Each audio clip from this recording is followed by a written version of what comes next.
Gravado.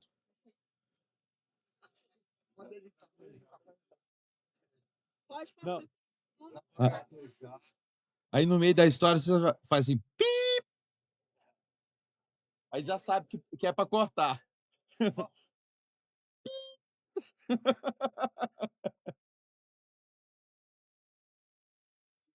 Tá gravando aqui já? Igual você tá falando, se tiver alguma coisa que você falou errado, na sequência você já fala, não, isso não usa não, porque dando edição, quem for fazer edição já fica Tá ok. fácil de cortar, já corrige na hora, tá? Beleza. Na hora que você quiser, pode ir, tá gravando. Bom dia a todos. Eu sou o Cristiano Botelho, CEO da NCP, e a gente tem o prazer de dar início a mais um ANCP Responde, com o tema sustentabilidade no dia a dia da fazenda, né? Nós temos aqui como nosso mediador convidado Antônio Balbino, que é conselheiro da ANCP, né? O Robson Fogliato.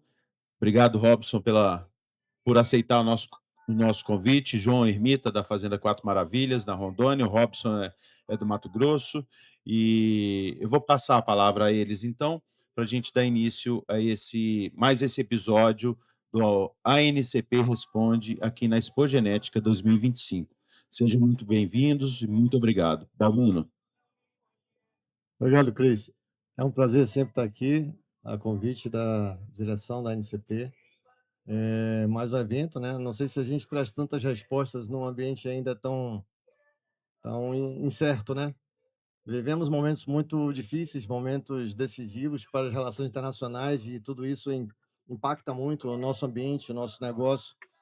E, contudo, o mundo precisa caminhar com as suas decisões e temos aí a realização nesse ano aqui no Brasil da tão famosa COP, será a COP 30, é uma reunião em que os países todos os anos se reúnem em ambientes diferentes, cada ano, para discutir os impactos das mudanças climáticas e tudo mais que pode ser tratado nesse caminho, que a gente pode interferir tão fortemente ou mitigar pelo menos algumas informações e levar ao público, de qualquer forma, um pouco mais do conhecimento de cada área. Aqueles que trabalham no setor energético, na tecnologia, todos os ambientes da sociedade, nós da produção também, estamos ligados à pesquisa, à inovação com a genética, com o melhoramento animal pela NCP. E eu acho que nesse ambiente todo, o Brasil ainda protagoniza muitas coisas, em que pese termos uma relação muito conflitante nesse mundo de taxações e relações comerciais globais ah, tão impactantes na nossa vida. Não vivemos da reação só de que um governo faz ou outro governo faz em relação.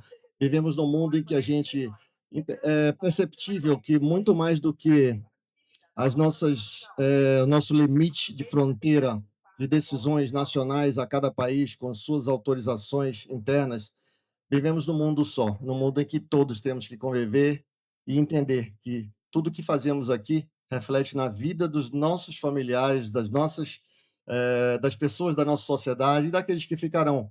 Estamos aqui de passagem e eu acho que a importância do nosso negócio, particularmente, principalmente no Brasil, onde tratamos com agropecuária, é tão visto e muitas vezes mal visto por alguns leigos da sociedade, e nos tratam como vilões em determinados momentos, em situações, mas temos a grande oportunidade de mostrar e preconizar o país, o Brasil, como líder dessas discussões, intermediando e mostrando que não só é capaz de ser a potência ambiental do mundo, mas capaz de determinar fatores pelo exemplo, que muito pouco país consegue ainda exercitar.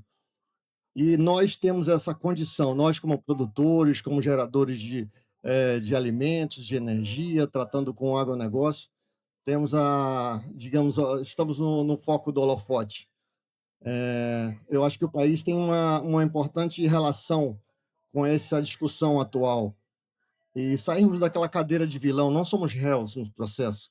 Eu acho que todos nós temos essa percepção internamente, mas ainda temos a necessidade de nos comunicar melhor com a sociedade e trazer realmente, pelo exemplo do que muitos de nós fazemos, em suas propriedades, nas nossas instituições de pesquisa, onde se desenvolve tecnologia, onde se busca também políticas públicas para que tenham um impacto menor digamos, em alguns aspectos climáticos. Não creio que tudo a gente possa interferir de forma tão decisória como parece, mas pelo menos mitigar algumas relações que estão aí sendo discutidas.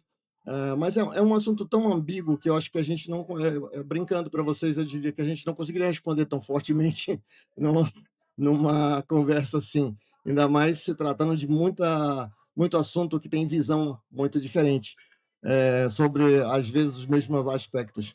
Discutimos esses dias aqui no seminário da NCP sobre como a tecnologia genética pode também trazer resultados benéficos para a gente reduzir esses impactos no efeito climático, impactos de nova.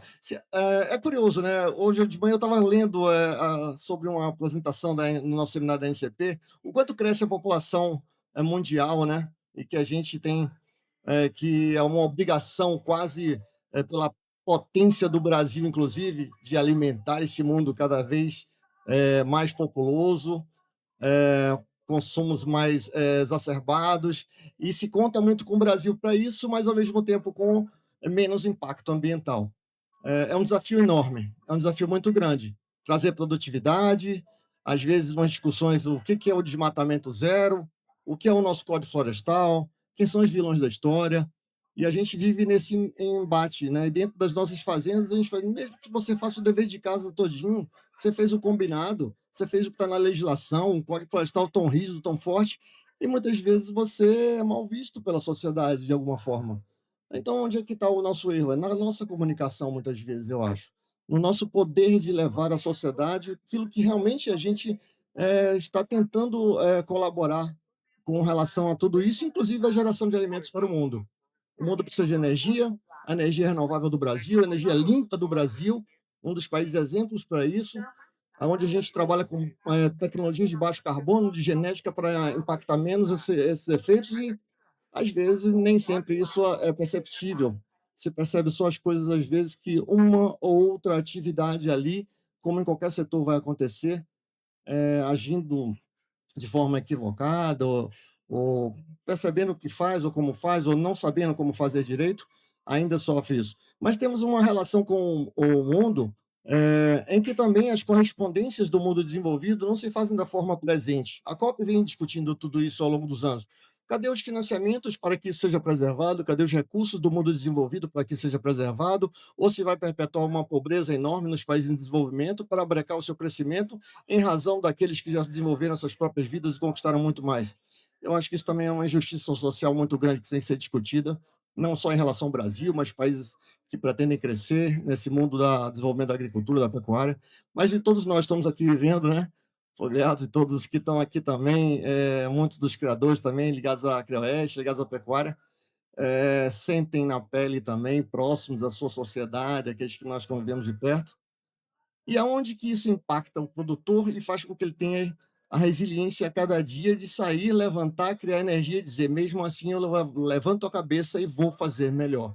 Eu vou produzir mais e melhor e eu vou provar que o Brasil dá o exemplo ao mundo de como ser mais sustentável, ser mais produtivo, alimentar o mundo inteiro com toda essa força crescente da população mundial e ainda assim mostrar que a gente preserva mais do que o mundo todo. E isso é uma realidade que a gente precisa conversar com o mundo, não só para buscar recursos para que sejam mantidos isso, mas eu acho que a gente tem um Código Florestal desse. Como é que a sua propriedade, por exemplo, vai ser freada se você obedece o Código Florestal e você não pode abrir um palmo ao lado só porque você já é produtivo ou porque alguém está com pastagens degradadas e isso dá o exemplo para que você não possa mais abrir o que está na sua legitimidade? Como o mundo enxerga para a gente isso aí? Como que as sanções do mundo vão apertar a gente? Veja como é visto. Ultimamente, os últimos momentos de tarifaços e tal, na entrada do Trump no governo, as relações internacionais estão complicadas, política, geopolítica interferindo a todos nós, e, de repente, as regras novas mostram que a gente não tem autoridade sobre tudo como deveria ter, ou como achava que tinha. Ou essa independência total numa globalização comercial em que todos os países são interdependentes um do outro.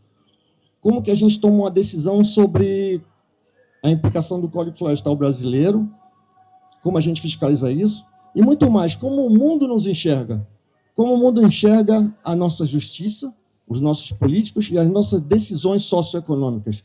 Porque botar num papel, muitos países conseguem botar. Agora, fazer com que isso seja aplicável, o mundo inteiro vai enxergar dentro de uma realidade. Você aplica o que você está escrevendo? Nosso código é muito bom. Aí o mundo vai questionar, o Brasil aplica esse código? A gente aplica esse código dentro de casa? A gente segue o rito? A gente apresenta provas para isso? Para que a gente seja menos criticado de forma perversa, de forma adversa, e a gente tenha mais respeito nas nossas negociações. Porque dizer e arrogar para o mundo, não dependo da relação comercial com o mundo inteiro, eu acho que isso é uma bobagem. Mas, enfim, a gente vive saltando de governos em governos e de pessoas, talvez, que têm que ter a compreensão para governar as suas sociedades em uma, digamos, uma harmonia maior. Uma harmonia melhor, porque a gente depende uns dos outros. A Amazônia é nossa, sim. A Amazônia é nossa, é do mundo e é de todos. Como muitas outras coisas. O mundo pertence o planeta Terra não pertence a uma nação, nem que seja a nação mais potente do mundo, mas ela interfere. Ela interfere, ela comanda processos, ela decide aqui e ali, e terminei trazendo para mim muitas questões, mas, na verdade, queria saber de vocês também. Aonde que isso chega no produtor e impacta para te dar o freio para dizer, pô, desanimei, não quero mais, não quero tocar isso, não quero fazer desse jeito. Como é que você acha que, por exemplo, as pessoas que estão próximas da sua região, ou produzem como você, ou são do seu trabalho de melhoramento, olham para o seu trabalho e vão dizer, eu respeito ele pelo que ele faz, pelo que ele diz que faz, ou pelo que ele prega para a gente fazer? Como que você acha que no nosso ambiente de produtores a gente consegue ser visto pela nossa sociedade em volta? O que você acha disso? Bom dia, meu nome é Robson Fogato, eu sou da região de Cáceres, Pantanal, Mato Grossense. Professor, você falou muito e deixou um problema para mim aqui, né? Sustentabilidade e problemas econômicos, eles andam junto, mas a gente consegue separar algumas coisas.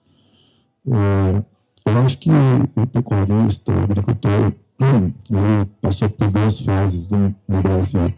Ele foi lá dos anos 70, 80, que a missão dele foi ir para o interior do Brasil, desbravar e transformar o país nessa potência que é hoje. que é essa potência que é hoje. Então, nós passamos de heróis brasileiros que fizemos o nosso trabalho. Os nossos pais, os nossos avós fizeram esse trabalho, foram para o interior do Brasil e transformaram o Brasil nessa potência econômica. Agora a gente passou um tempo, a gente continuou trabalhando, as gerações foram mudando, a gente foi forjado a ser um brasileiro que não desistiu nunca. Né? Então, por isso que você faz essa pergunta, como que a gente às vezes não quer desistir?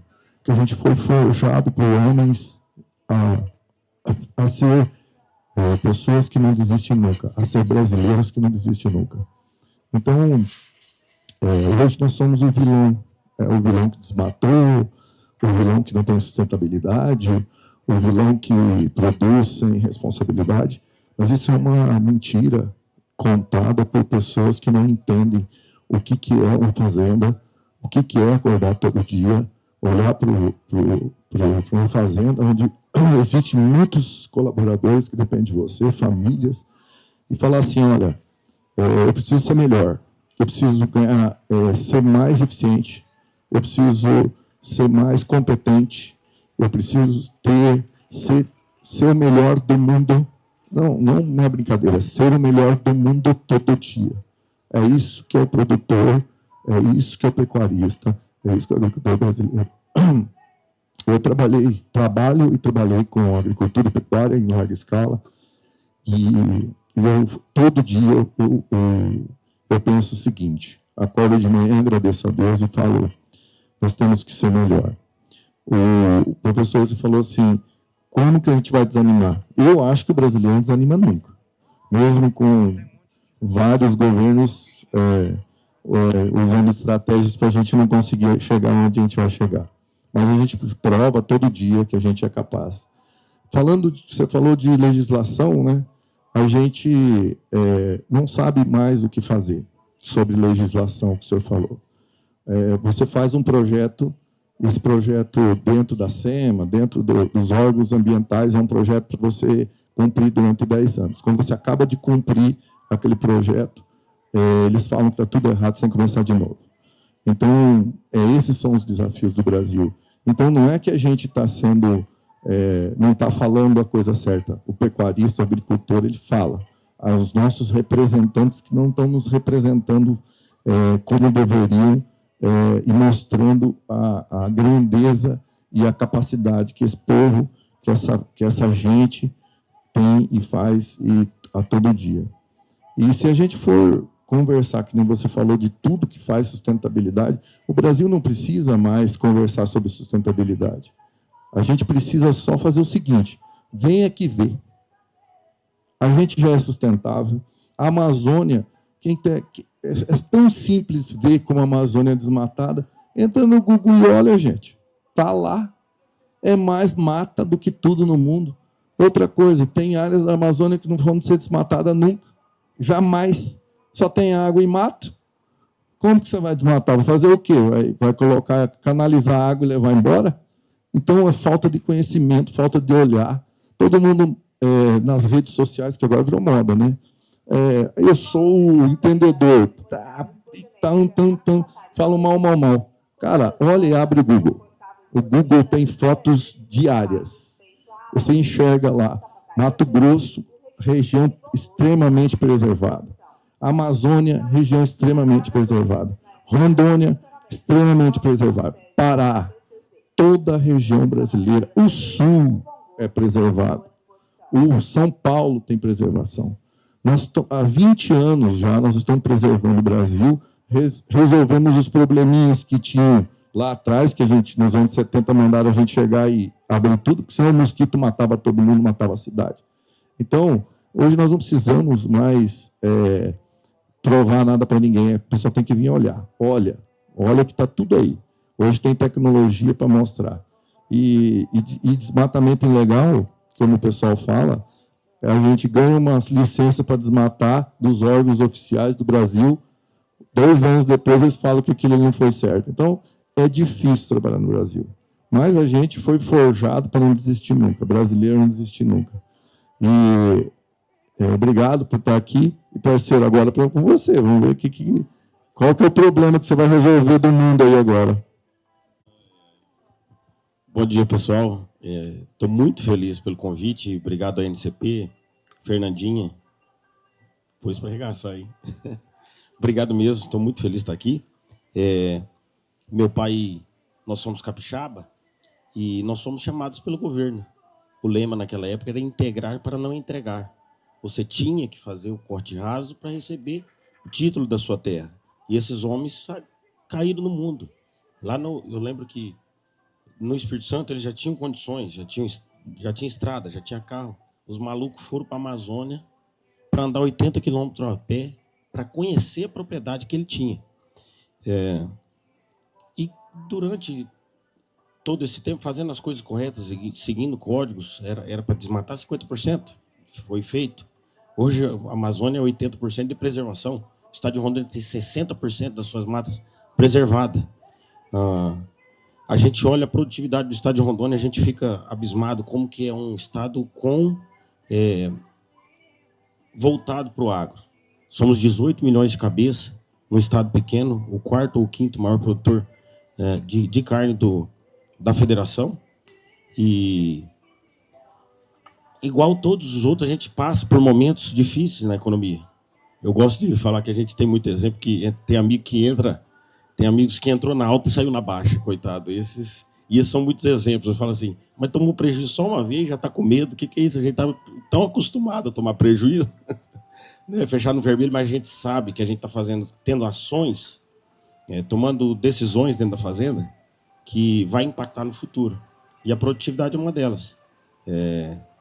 Eu falo que o grande sacada foi meu pai ter feito uma sucessão muito bacana, colocou eu para estudar. Eu estudei em Uberaba, sou médico veterinário, e cheguei na fazenda, uma fazenda comum, de 6 arrobas por hectare ano. E aí, depois de 11 anos, a gente tem produzido mais de 20 arrobas por hectare ano. Então, no mesmo lugar, diminuímos quase 40% as nossas áreas de pastagem, integrando com a agricultura. Então, temos uma empresa maravilhosa, que é a Embrapa, que estuda, lança tecnologia todo dia para nós. Então, é muito feliz ver que tem gente se movimentando nesse sentido, né? Realmente somos taxados, mal falados, mas lá no campo a realidade é outra. Lá tem gente muito responsável, pessoas com caráter fazendo a coisa séria. Pessoal, é interessante como eles foram falando aqui sobre as suas experiências individuais, pessoais, regionais, e algumas palavras foram ressoando na minha cabeça aqui. Quando o Fogliato falou sobre a nossa insegurança jurídica. Isso é tão impactante, né, nos modelos que a gente tem sofrido a cada ano, não pelas decisões de última hora, de interesses políticos que confundem os poderes, não é isso. São aquelas decisões que, como se dizia no passado, era correr para integrar, e os caras arregaçaram manga, foram lá brigar com malária e tudo, e de repente, não mudou a regra, volta aqui, o que estava combinado não está mais não, desmanchamos a combinação, o acordo, e a insegurança das pessoas, das famílias, de todo o deslocamento, gente que saiu de de algo que já havia conquistado, mas olhou para os seus filhos e olhou para o Brasil tão grande, tão potente, chega de ser a nação do amanhã, nós somos a nação do hoje. Nós recebemos o COP aqui e vamos entrar nessa discussão. Nós, a ANCP, Embrapa, nós do agronegócio, da agropecuária, temos que estar lá dentro, discutindo com as pessoas que têm opiniões contrárias, divergentes, seja como for. Vamos embasar pelo nosso conhecimento científico, uma das funções, inclusive, da ANCP, dessa combinação de criadores e pesquisadores, onde a gente traz a informação e, através da genética, a gente aplica nos nossos rebanhos, no melhoramento, em tantas situações, para que isso também, de certa forma, é uma oportunidade tão grande para o pecuarista que muitas das ações que a gente pode dar em melhoramento genético, elas são tanto melhor para o resultado econômico quanto melhor para o ambiente. Quanto mais a gente tem produtividade, a gente tem menos necessidade, inclusive, olhando pelo país e olhando pelas nossas próprias propriedades, de abrir novas áreas, porque às vezes conquistamos a maneira de fazer de uma forma mais rápida, ciclo curto, com um ambiente de... Eu me lembro que eu, como agrônomo, fui para o oeste da Bahia, saindo de Brasília, e falava-se na soja cristalina. Alguns de vocês talvez nem conheçam. Era uma variedade, um desenvolvimento, o Cláudio talvez conheça. Hoje, você falar em cristalina, que conquistou o Cerrado da Bahia, com 23 sacas por hectare, algum agricultor lá vai rir da gente. Quem conquistou isso se não foi genética o manejo do solo e o manejo das aplicações de tecnologia? Para chegar a uma produtividade que a Bahia, como o Mato Grosso e como outros estados aqui, tem dado o exemplo aí ao mundo, inclusive, atingindo níveis de produtividade, mas com um custo caro. Isso custa ao produtor também. Então, tem a parte dele sendo colocada nessa relação de benefício para todos. Eu acho que isso tem que ser mais bem visto. Sempre chega alguém do comércio nos falando assim, porque o juro de vocês é mais baixo. Por quê? Gente, vai lá então. Vai lá esperar que a sua indústria de céu aberto ligue o momento que a chuva vai cair, ou que você conquiste outorga uma licença e depois vem alguém e te cancela, ou os nossos sistemas indefinidos de legislar à distância. Brasília fica canetando tudo e conhece pouco, como o Fogliato vem aqui conhecer, vamos pisar na terra, vamos chamar as pessoas para virem mais próximas. A ANCP, eu acho que faz esse papel conjunto com a gente. Eu estava pensando de manhã numa frase que eu vi outro dia, impactante assim, você começa a se parecer mais com quem você convive, graças a Deus. Graças a Deus que fizemos boas escolhas, quem as fez, quem teve a oportunidade de fazê-las. Porque a gente conviver nesse grupo que transmite e transfere tecnologia e está desenvolvendo genética e está junto a pesquisadores tão importantes, a técnicos tão importantes, a produtores que fazem esse Brasil ser impulsionado para cima. Isso é muito importante e a gente sente também aquela sensação de orgulho. Não é só um poder corporativo de você se defender porque você está no meio. É você saber que aquelas pessoas que estão do seu lado fazem tanto e tão bem feito. E tantas pessoas juntas dentro das suas associações, cooperativas, no campo, a gente vê esse esforço conjunto não é só para lutar pelos lucros que a gente quer, tanto busca nas empresas, nos empreendimentos, mas também pelo resultado, pela satisfação de fazer. Para você olhar para trás e ver que o seu rastro fez caminho e abriu caminho para tanta gente. Então, eu acho que os desbravadores do Brasil, como tantos outros, às vezes olham para instituições governamentais e ficam, pô, mas será que estão perseguindo a gente? O que eles querem da gente mais?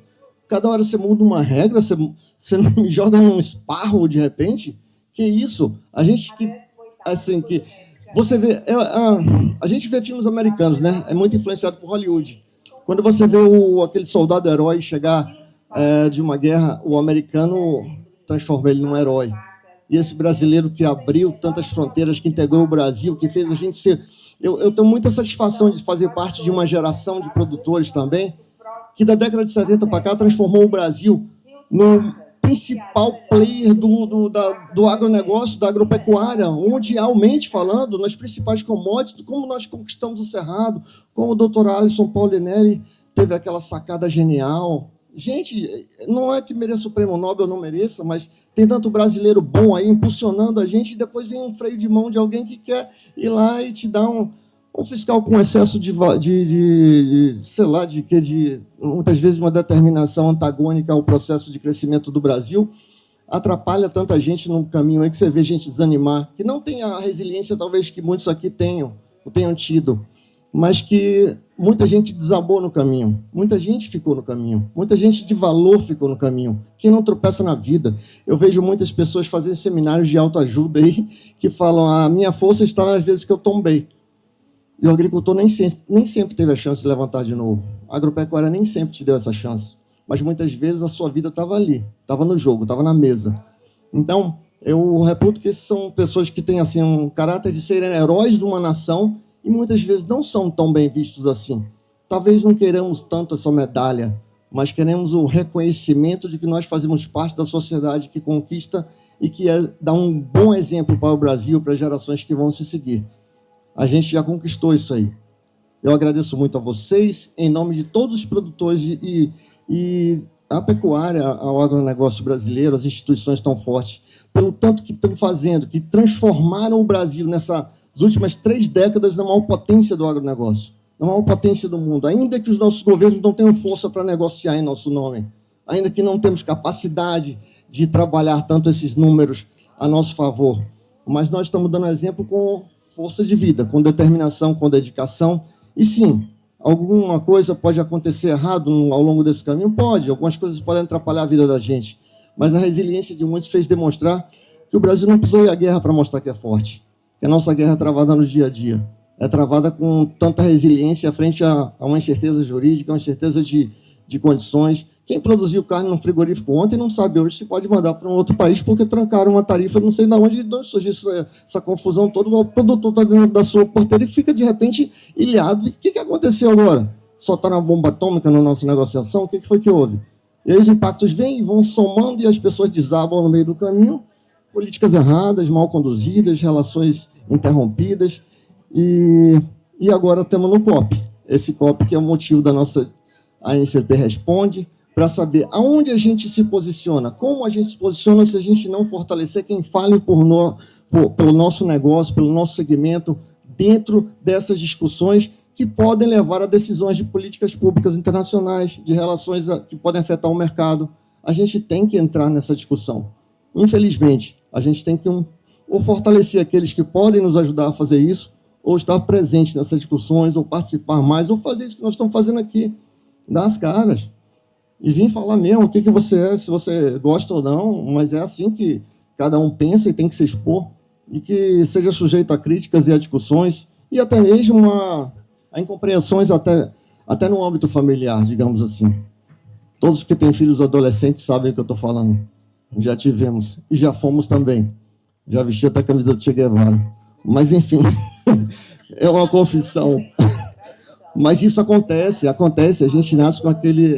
vem para a universidade com aquele afã de querer aguentar o mundo no grito, e nem sempre nossos pais olhando assim, calma, velho, calma, que o mundo não é assim. Mas esses freios de arrumação, às vezes, que nos abalam e abalam a vida daqueles que tanto se dedicaram, que não sejam desanimadores para todos aqueles que estejam presentes, que nos assistem, que possam nos ouvir. Que esse exemplo de pessoas que tão fortemente dedicaram a vida das suas famílias a estar lá dentro. E tem muitos exemplos. A gente sempre bem conhece aí dentro, né? O Brasilzão é grande. e a gente tem muita gente para a gente chegar junto ainda, a gente tem muita gente para chegar no conhecimento tecnológico, avançar com o melhoramento, melhorar a produtividade. Mais uma vez, eu acho que o Brasil tem uma grande chance, o Brasil dos brasileiros, não é o Brasil do governo do Brasil. O Brasil dos brasileiros tem uma grande chance de estar no palco, coordenando as discussões sobre aquilo que o mundo pode vir a pensar sobre como mitigar essas relações. A gente não pode só fazer o dever de casa na nossa casa, a gente vai ter que mostrar que não estamos no banco dos réus. Nós somos a chance de mudar essa realidade. Não vejo ninguém com tanto amor à sua fazenda e a conservar ela como o produtor. Aí vem alguém lá de cima, na nossa Land Rover, e vem canetar a gente, e vem dizer isso, aquilo, e às vezes, sem conhecer nada, como ele falou, sem conhecer nada dos impactos que está acontecendo no dia a dia. E nós temos relações sociais, relações de crescimento, relações de empregabilidade. O agricultor tem que entender de transporte, tem que entender de legislação trabalhista, tem que entender de solo, tem que entender de clima, tem que entender, desculpa, da porra toda. Tem que entender de tudo para se safar, porque é um mundo com muitas interferências. E ainda assim contratar um bom contador e um bom advogado. Porque sem eles também, o seu resultado vai todo para o lixo. Porque, infelizmente, a gente não tem condição de ser agrônomo, advogado e contador ao mesmo tempo. Mas temos a chance de ter profissionais bons nessas áreas. A pesquisa está nos apontando, a gente colabora com ela no melhoramento que a gente faz nas fazendas, que aplica, na influência que a gente regionalmente também consegue transferir para os nossos vizinhos. Eu acho que isso é muito importante. Mas, ainda assim, aonde a gente consegue resolver a nossa vida é internamente e com as nossas associações, fazendo a nossa voz, a nossa vez, frente a essas discussões. O Brasil vai ter essa chance. Eu convoco aqueles que ainda não se posicionaram, comece a se posicionar na sua família, comece a falar com seu filho adolescente, comece a falar com todos que estão ao seu redor, e não sejamos só iguais àqueles ou mais próximos daqueles que estão em volta da gente. Sejamos a diferença para mudar também o pensamento que a gente acha que está errado daqueles que convivem conosco, que estão mais próximos, que muitas vezes não entendem tanto ou não têm a experiência que a gente conseguiu com o tempo, com os nossos pais, com os nossos professores, com os nossos pesquisadores, com tantos que estão ao nosso redor. Esses sim nos ensinam, como Elinha, como tantos outros aí, que estão na NCP, e que no dia a dia a gente está discutindo. Técnicos da NCP não vão só nas nossas fazendas para discutir melhoramento genético. Vamos para discutir aonde a gente está posicionado com o melhoramento genético. A gente quer fazer progresso genético, a gente quer melhorar a produtividade, a gente quer interferir corretamente com relação à pecuária que digamos que nós estamos envolvidos com ela, a pecuária de corte ou de leite, mas eu acho que é muito importante a nossa participação pessoal.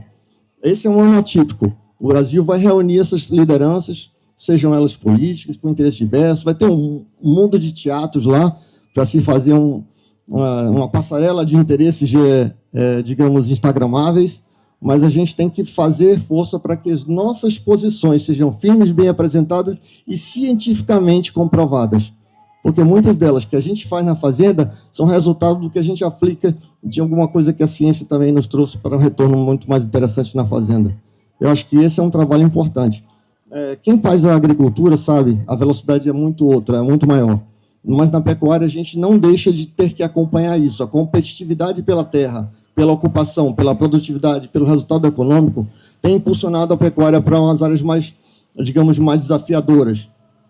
E isso faz com que o holofote fique muito mais na pecuária do que na agricultura, porque a agricultura está sediada, muitas vezes, em áreas onde a pecuária já dominou. Mal ou bem, mas já dominou. E aí a pecuária é empurrada para outras áreas, e muitas vezes essas outras áreas elas são discutíveis, como é o seu modelo de ocupação, como é o seu modelo de integração disso ou não, e a sociedade tem que entender que a população crescente não vai ficar à margem desse crescimento que o mundo precisa de alimentos, de necessidades tão fundamentais. A gente não vive só do oxigênio que está por aí, mas muito mais também a gente vive dos alimentos que a agricultura e a pecuária geram para todos nós. Então, eu acho que essa discussão é ampla, né? Não sei se o Cris quer dar uma colaboração aqui também, se alguém mais quer dar uma participação, mas acho que estaria aberto, né, mano? Fernanda, gostaria de fazer uma pergunta. Muito boa a discussão, Balbino. Na verdade, assim, essas duas pessoas foram convidadas bem estrategicamente mesmo, né? Porque tanto o Robson como o João produzem áreas complexas, né? O Robson está no Pantanal, Mato Grossense, o Joãozinho está na região amazônica, ali em Rondônia. Então, são regiões desafiadoras. Os dois passaram por processo de sucessão familiar.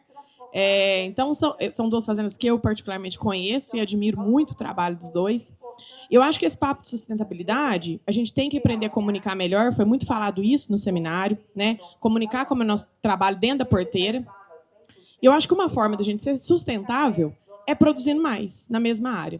O João deu uma palhinha aí já do que ele produziu, mas eu gostaria muito que ele falasse um pouco mais, explanasse um pouco mais como era a fazenda com o pai dele, que brilhantemente foi para Rondônia, destemido, corajoso, não sei nem se a gente teria a mesma coragem, né, João, e o mesmo peito que seu pai teve. Então, tem todo o mérito dele. Mas eu queria muito que você comentasse um pouquinho como era a fazenda quando você chegou lá, quando seu pai decidiu te contratar como veterinário, e como a fazenda hoje, né, não só sua, mas os seus irmãos também têm uma parcela significativa aí na evolução da Fazenda Quatro Maravilhas. Então, eu queria que você falasse isso, porque é a forma mais clara e didática da gente mostrar que a fazenda é sustentável. Ela produzir muito mais, e eu quero que você fale esse número, quanto mais, na mesma área. E depois eu quero fazer esse mesmo convite para o Robson, que produz também lá no Pantanal, numa escala grande, gado comercial, gado PO também. E eu queria que você falasse um pouco também, Robson, dessa produtividade dentro da fazenda e como que você usa isso, né? Aqui, levantando essa bandeira da sustentabilidade. A Fernandinha, ela é de dentro de casa, conhece a gente bem e aceitou o nosso projeto, né? Viu de perto o que a gente tem feito. A Fazenda Quatro Maravilhas foi muito bem conduzida dentro dos limites de conhecimento que ele tinha, né? Foi tudo certo, até aquele ponto. E ele fez o que eu falei, fez a sucessão bem feita, colocou a gente para estudar, eu e meu irmão, e pegamos o negócio da família passando dificuldade, né? A gente via que estava comendo parte do estoque, né, Robson, para poder pagar a conta. E até aquele momento era ele, a esposa e 3 filhos. A partir do momento que nós chegamos, hoje são 4 famílias. Eu tenho 3 filhos, minha irmã tem 2, meu irmão tem mais 2. Então, e tem que sair daquele mesmo lugar o sustento dessa família, né? A gente precisa viver uma vida digna desse negócio. Então, teve que profissionalizar. O que a gente vai fazer? Comprar terra é possível? Vamos expandir. Não, os negócios começaram a disparar de preço. E não é tão simples estar alavancado para poder comprar terra. Meu pai colocou gente para intensificar. Foi um pouco conturbado iniciar a integração lavoura-pecuária, né? Agricultura, e até mesmo para mim, que era veterinário, começar uma coisa que eu não dominava, né? Nunca tinha pensado na minha vida em fazer aquilo. Mas foi realmente um choque de realidade muito grande. Quando você fala assim, meu Deus do céu, poxa vida, na mesma área, eu poder produzir tanto. Eu estou falando na fazenda que produzia 10 mil arrobas por ano. Hoje a gente produz mais de 20 mil arrobas. Produz mais de 100 mil sacos de soja, mais de 40 mil sacos de milho. No mesmo lugar, gente. Eu estou falando na mesma área. A gente saiu... Olha que legal. Olha o papel importante que é a NCP. Eu tenho um irmão economista. Ele conhece a fazenda em números. E ele não tem afinidade lá com o campo. Quem gosta do mato sou eu. E ele conhece ela muito bem. Como é que eu ia apresentar para ele o que era uma fazenda se não fosse através da NCP medindo para a gente? Eu sou da geração que se abatia boi castrado com 16, 17 arrobas. A gente está falando de animal terminado com 20 meses, com 20 arrobas, com 24 meses, 24 arrobas. No mesmo lugar. Isso é número, isso é dado, isso foi genética, isso foi conhecimento transferido de um para os outros. Isso é sustentabilidade. Olha o papel social do nosso imóvel, né? Lógico que é o nosso negócio, mas eu estou falando que a gente aumentou mais de 4.000% a produção de toneladas de alimento nesse lugar. Então, olha o papel social que aconteceu com a nossa propriedade, né? Então, isso realmente deixa a gente orgulhoso, né? A gente fica muito feliz mostrar, apresentar os nossos números, sabe que o tanto que a gente gosta, né? Eu falo que a gente apanhou muito e nós adoramos transferir o que a gente tem de conhecimento, né, Roça? A gente não cobra nada por isso. Como é que pode? A gente se lascou e conta pro cara, não faz assim não, senão você vai se lascar. E a gente ama, não vê o companheiro errar. Então, olha que povo bom que tem esse país, né? A gente fica muito feliz de saber que de porteira, a gente tá todo mundo malhando a gente, mas nós tá lá dentro de porteira dentro, suando, ralando. Fala, deixa aqueles bobões, não sabem de nada, né? Mas estamos firmes e fortes, estamos tocando nosso legado, fazendo o que a gente faz de melhor, que é trabalhar.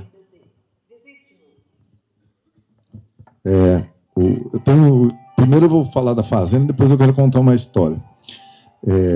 Falei para o Cris que é de histórias que a gente vai contando. A minha fazenda é uma fazenda centenária, uma fazenda que é uma cismaria, é uma fazenda de mais de 200 anos de registro. Era uma fazenda que tem um papel muito importante na história do Brasil. Era um dos pontos que o Marechal Cândido Rondon tinha um porto, né, a fazenda chama Porto do Campo, que era um porto no campo.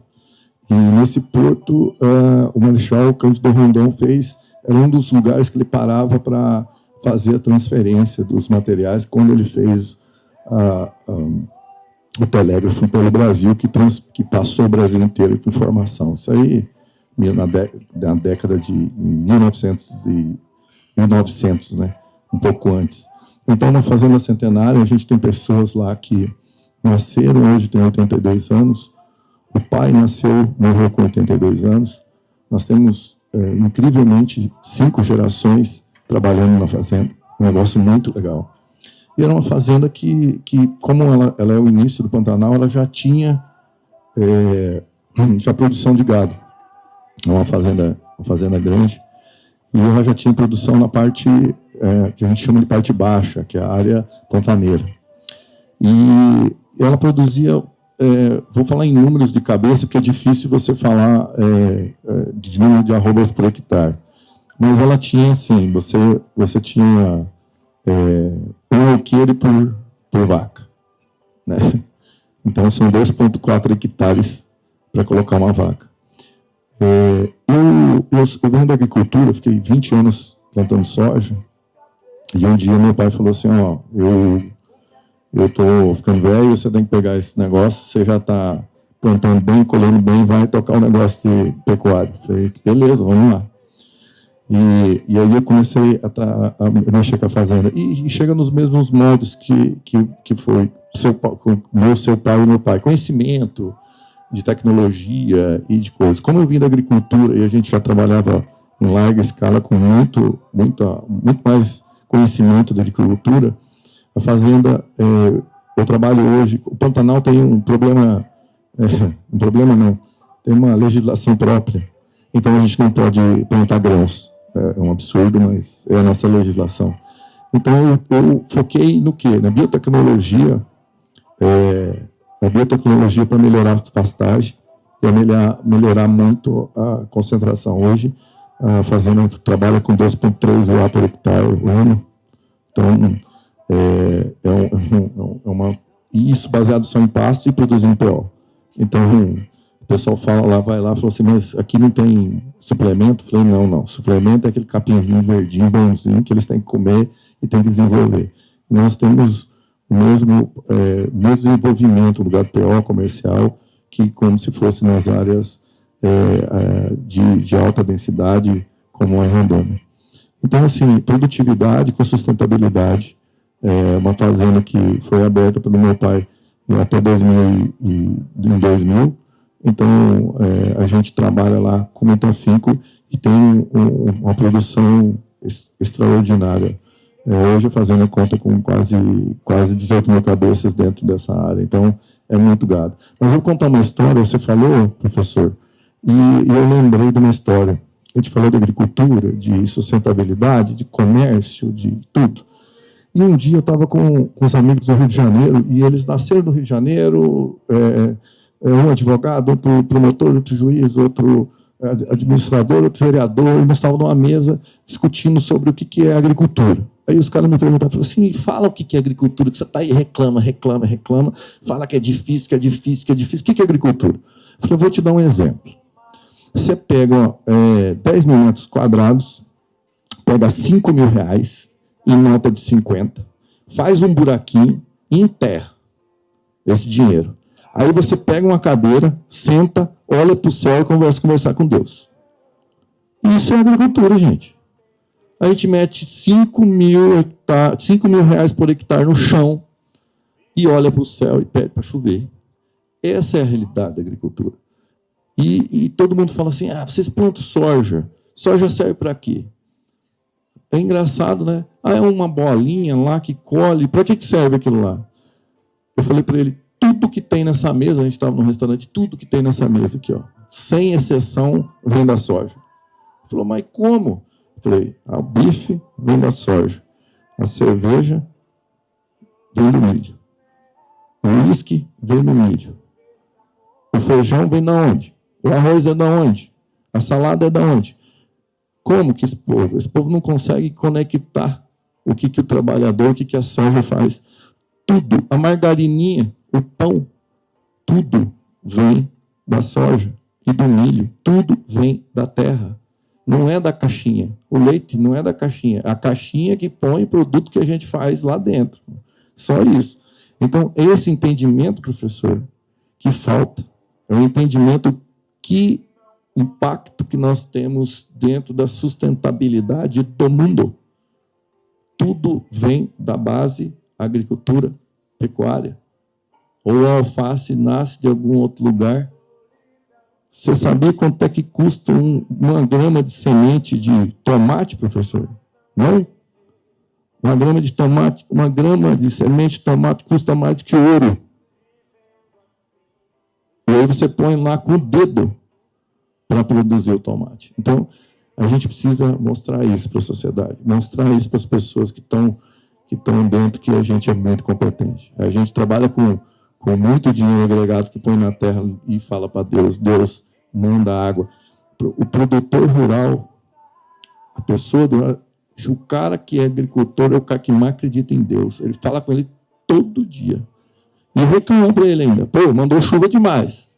Diminui. Tá seco demais. Chove agora aí. Reclama com ele ainda. Você entendeu? Então, a gente, contando histórias, a gente vai abrindo a cabeça desse povo para ver a competência que a gente faz. E a NCP, vou falar um pouco da NCP dentro do meu projeto, para dizer o quanto que a NCP foi importante. Eu entrei na NCP em 2018, e em 2018 até agora, eu quadripliquei os meus índices, e através das ferramentas da NCP, dos amigos, e do conhecimento e da tecnologia, a gente conseguiu produzir muito mais e ter animais que têm, aí falando de realmente sustentabilidade, consegue consumir muito menos e produzir muito mais, que aí a gente vai em outra área. Se a gente for falar de tanto que a gente vai atrás de sustentabilidade, nós vamos passar uns 4 dias conversando aqui. Então, professor, agora é contigo.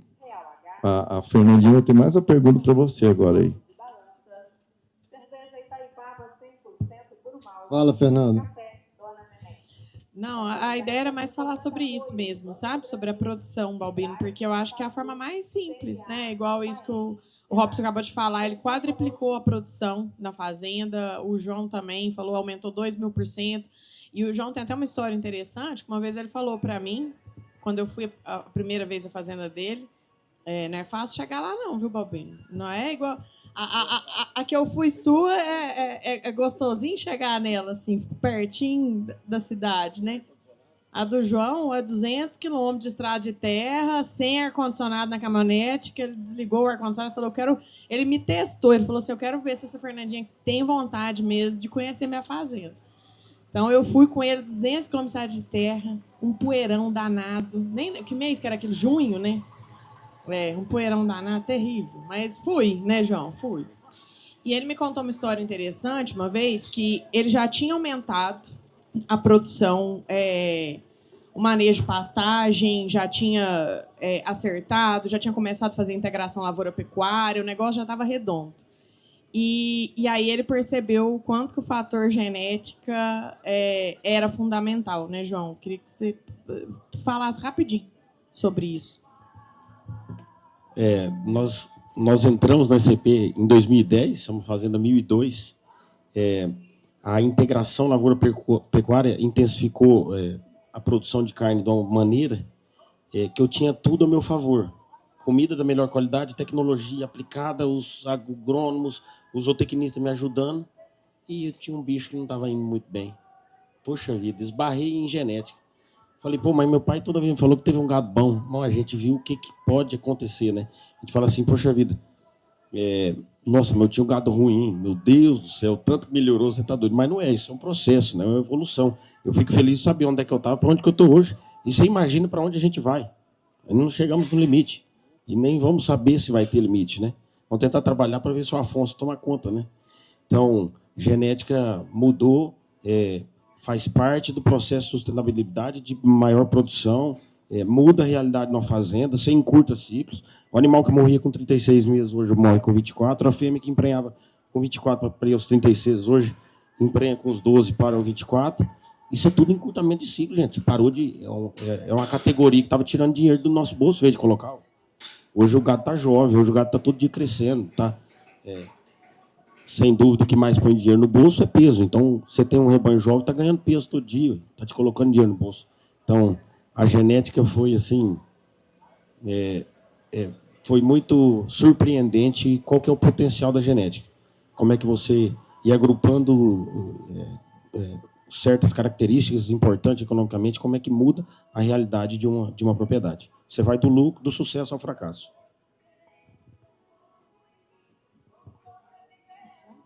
Ô, Fernando, só para dar um comentário do que eles estavam falando aqui, em verdade, eu me vi no oeste da Bahia, quando ele começou a falar sobre quem está nos empurrando para a produtividade, como que a gente é impulsionado. Quando eles aplicam o conhecimento da agricultura no mesmo metro quadrado, a agricultura aperta a pecuária.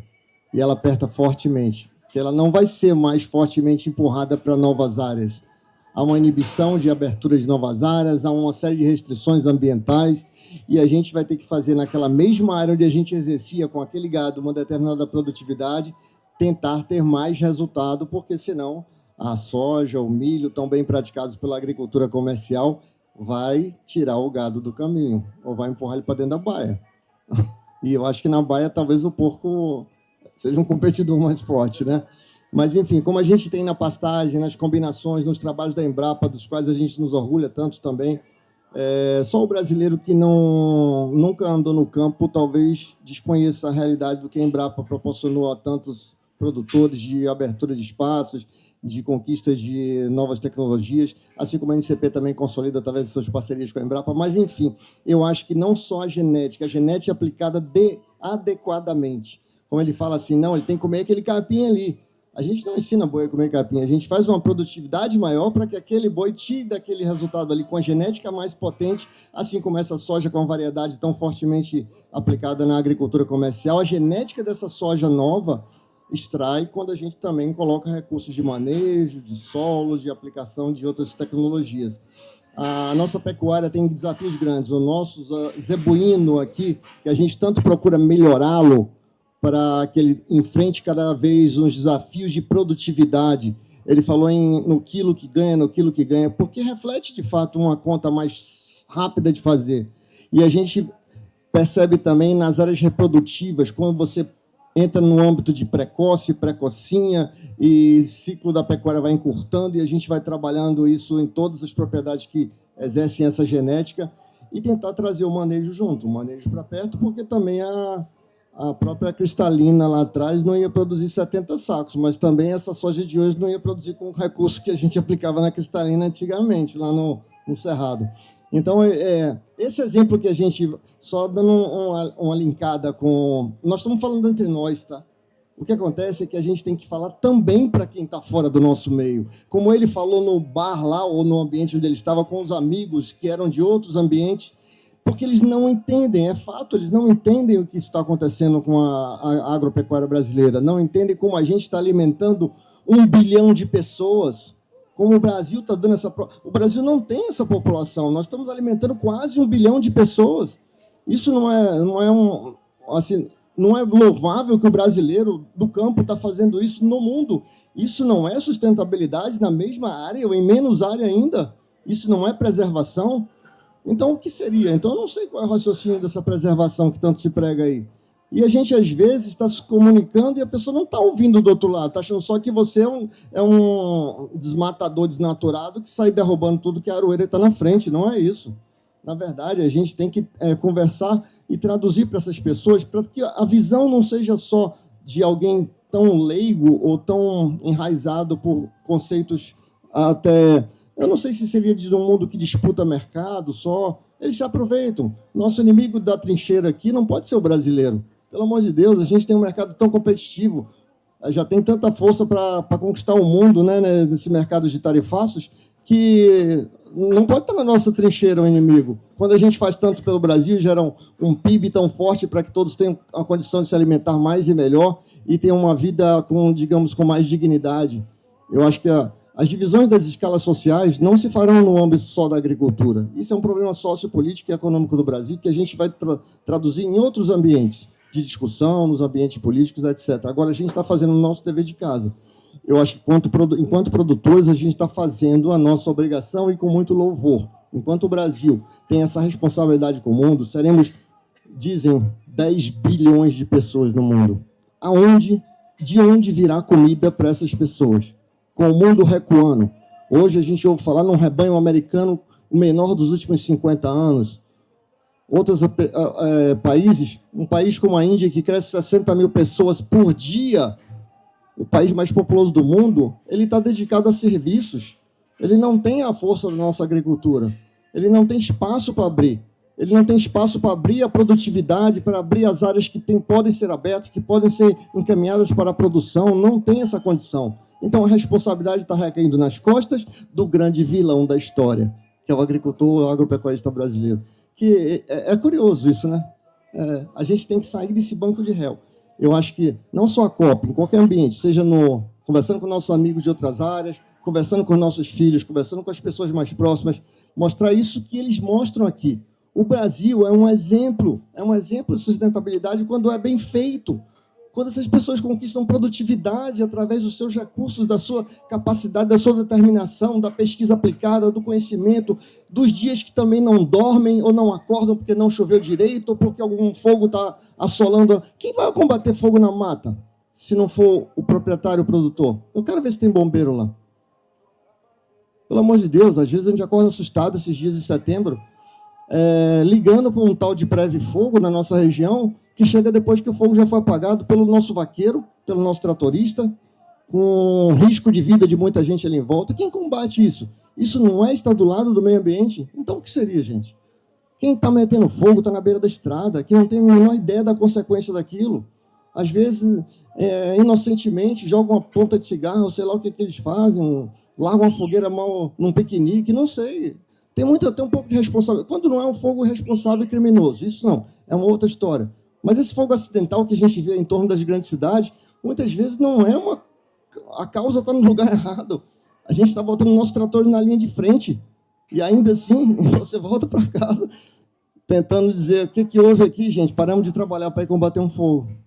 Não é para que só não entre na sua pastagem, é porque está dizimando a fazenda. E aí você vê bicho correndo para todo lado. E quem está ali socorrendo?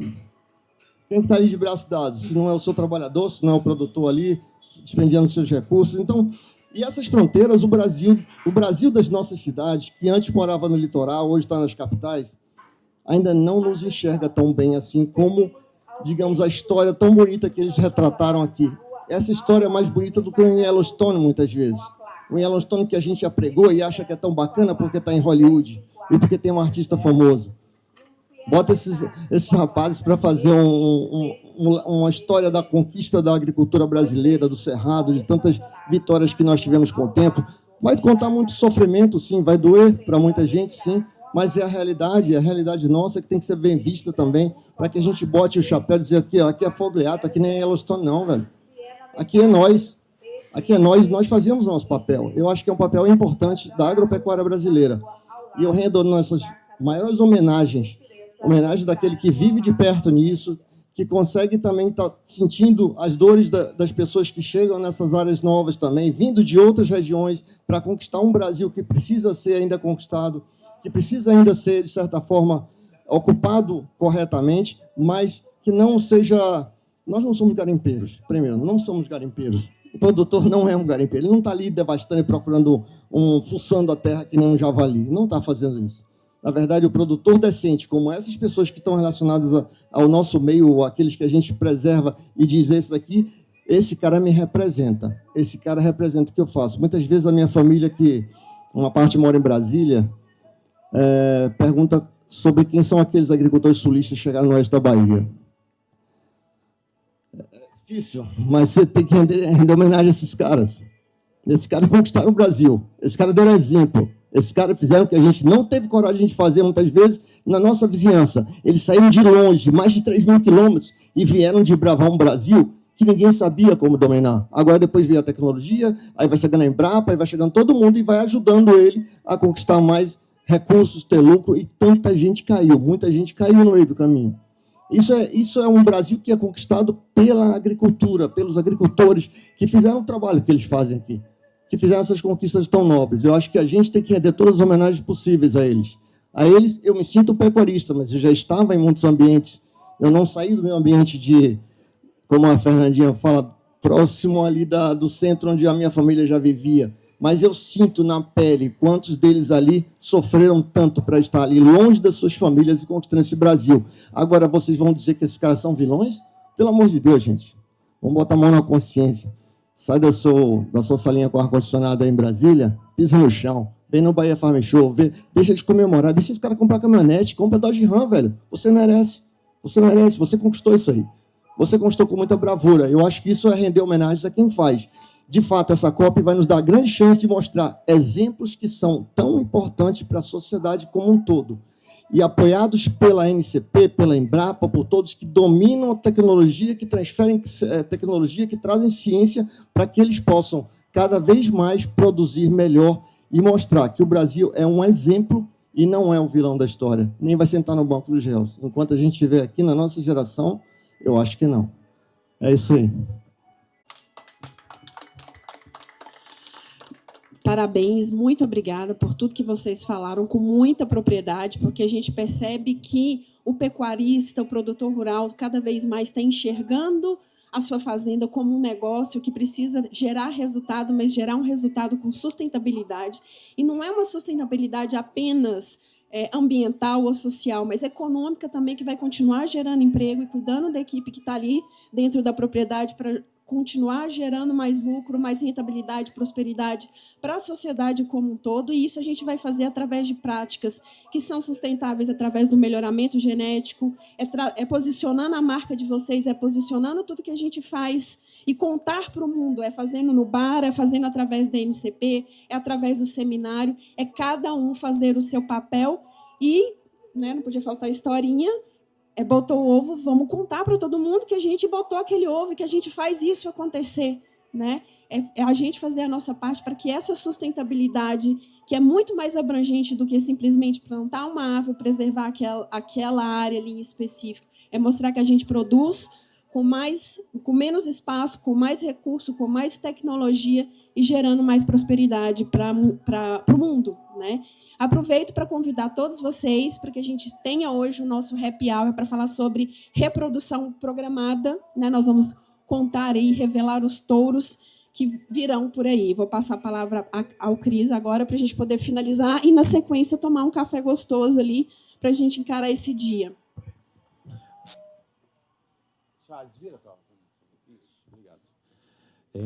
É extremamente emocionante e como dizem as minhas filhas, eu aprendi uma palavra nova, satisfatório, a gente escutar esses depoimentos, porque cada um de nós que estamos aqui eu tenho certeza que tem uma história para contar dentro do agronegócio, né?